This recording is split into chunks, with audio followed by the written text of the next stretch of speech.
மெய்யானந்த ஆனதானம் தாய்க்கடி அன்னம் தரும் தேவாருளே ஆனந்தம் பொங்குதடியே உள்ளமே அம்பிகை பாதம் ஏனை ஆட்கொள்ளுமே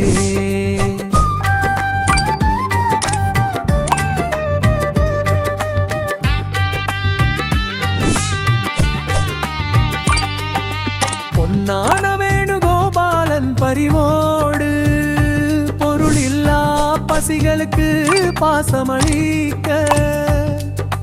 புன்னகையோடு வழங்கும் கருணைதான் பூமியில் புனிதமான திவ்ய சேவையே சோறு சமைத்த அன்னை போலர் பொழிகிறார்